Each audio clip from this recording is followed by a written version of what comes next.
ਹਾਂਜੀ ਸਾਰਿਆਂ ਨੂੰ ਸਤਿ ਸ਼੍ਰੀ ਅਕਾਲ ਵੈਲਕਮ ਬੈਕ ਜੋ ਤੁਸੀਂ ਕਲਿੱਪ ਦੇਖਿਆ ਸੀ was from the film Toxification ਜੋ ਕਿ ਇੱਕ ਫਿਲਮ ਹੈ ਜੋ ਰਹਿਮਤ ਅੱਗੇ ਆ ਚੁੱਕੀ ਆ ਔਰ ਨਾਲ ਬੈਠੀ ਆ ਔਰ ਤੁਹਾਨੂੰ ਗੱਲ ਕਰ ਚੁੱਕੇ ਆ ਕਿ ਰਿਲੀਜ਼ ਹੋ ਰਹੀ ਆ ਪਲੇਟਫਾਰਮਾਂ ਤੇ ਇਹ ਇੱਕ ਇੱਦਾਂ ਦੀ ਫਿਲਮ ਹੈ ਜੀ ਜਿਨ੍ਹਾਂ ਨੇ ਅਸਲੀਅਤ ਦਿਖਾਈ ਹੈਗੀ ਆ ਕਿਸਾਨਾਂ ਦੀ ਲਾਈਫ ਬਾਰੇ ਕਿ ਕਿਹੜੀ ਚੀਜ਼ਾਂ ਦਾ ਇਨਫਲੂਐਂਸ ਹੁੰਦਾ ਉਹਦੇ ਵਿੱਚ so this is a film if you really want to know about farmer life and you really want to, you hear the tag Jat life and whatever, you know, if you want to find out what the real life's about, then you need to watch Rehmat's film.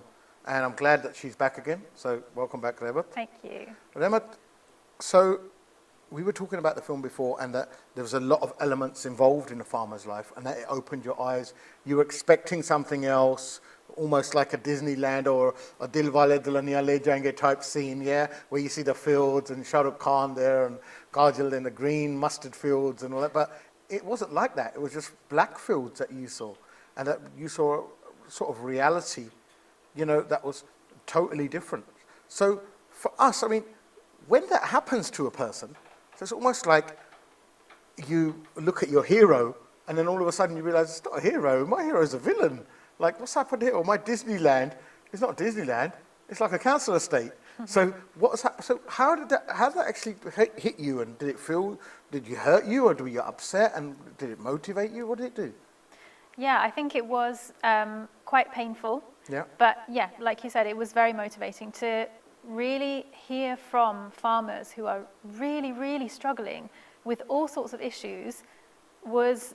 Yeah, yes, it was painful and it was hard to hear, but it was really necessary that I heard that, and it was really necessary that I was there to witness the unfolding of history, because without that I wouldn't have the connection that I feel now with Punjab. So when I go now, it's different. It does feel like home, because the people feel like home, and the people are the ones that kind of make a place. So it was important for me to make that connection, and I think that's why I'm so keen for people to watch Toxification, because it tells a story, a human story, as well as a kind of environmental story, and that's really important. We need to be hearing from the farmers' mouths themselves what the issues are in order to create change.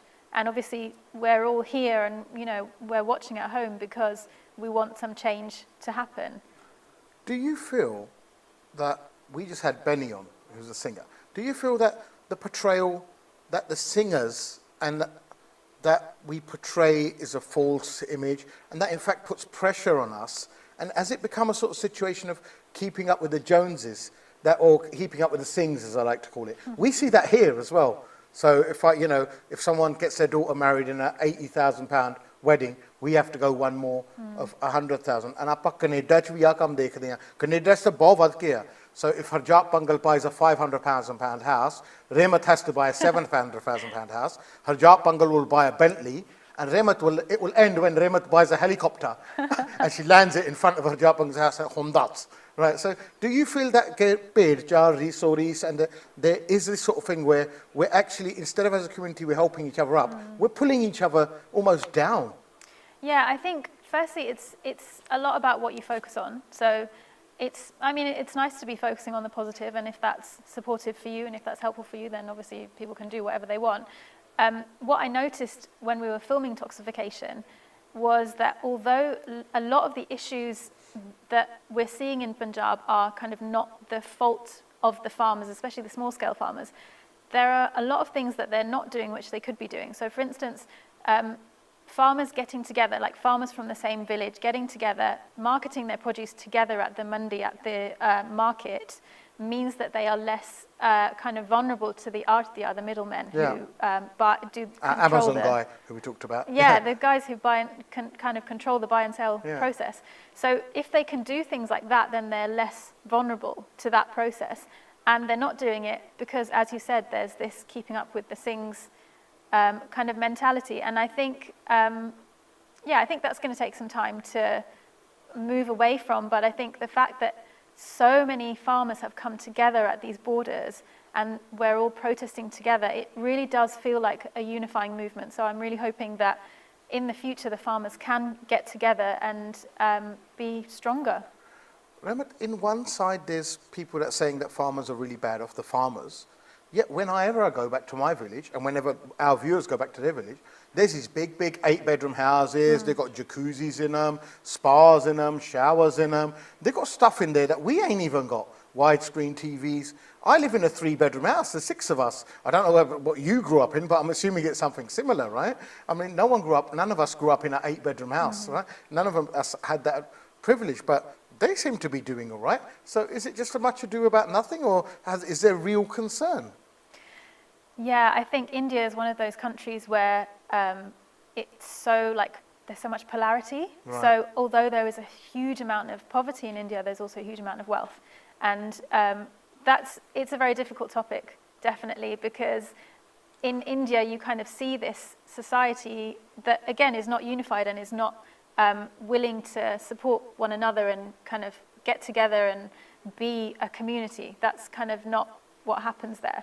So it's true, there is a lot of wealth there. And when I went to Punjab to film Toxification in 2014, we stayed in the home of a kind of Jat farmer family. Wealthy guy, they, yeah? You know, they had this amazing Loving it. house. You must have thought, I'm not going back. And it was brilliant. But next door was Balbir Singh, a farmer who is, really struggling. So there are both sides of the coin, and there is definitely an issue. And if you watch Toxification, you will see that firsthand. You've told me that. मैं थानू अपनी reality दसदा है कि how I totally, it's similar to yours. ਆਪਾਂ Bombay ਗਏ हैं, है ना? मैं Bombay गया. I had an interview with Hrithik Roshan. Don't ask me who he is, right? You trust me, you're not that non-Punjabi, yeah?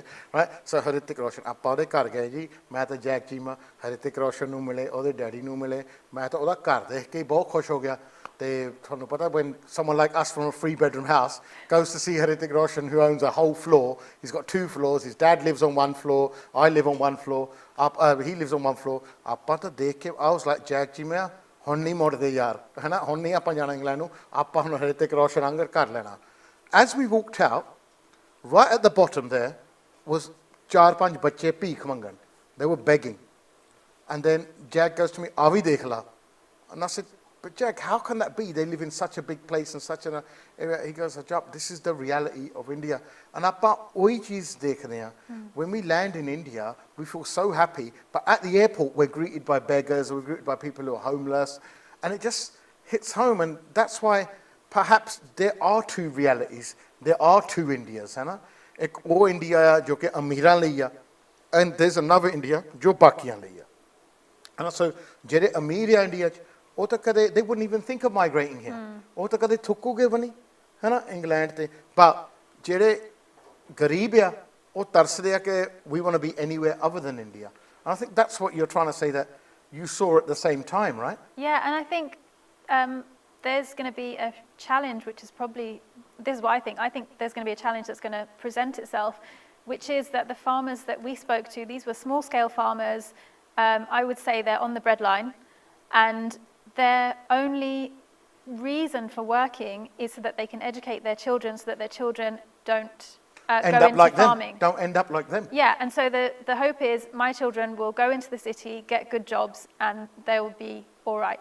So what's going to happen when that generation is not working in the farms?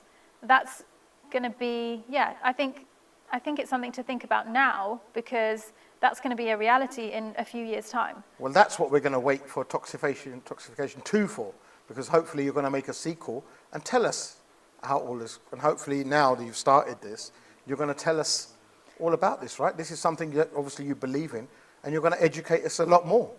Yeah, I think I learned a lot during the process of making Toxification, and I'm really keen to go back, speak to some of the farmers that we spoke to before, speak to some new farmers, find out what the situation is now.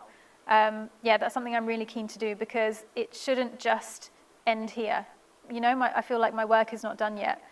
So the first thing is kind of encouraging as many people as possible to watch Toxification. This has been a labour of love. We worked solidly for a good 5 years on this project. We put our heart and soul into it. It's been a complete kind of seva project. None of us have ever taken a penny from anything, and we've paid our own kind of way throughout the whole process. And it shouldn't just stop here. To bring us a reality. Yeah. Thank you, Rehmat. Thank you for coming on. Thank you for making your films. I look forward to watching them. And thank you. मैं भी जी हुण खेतां वल चक्कर मारिया वां तुसीं जानू किसान एंथम देखो मैं तुहानू मिलदा इस गाने तो बाद श्री बरार किसान एंथम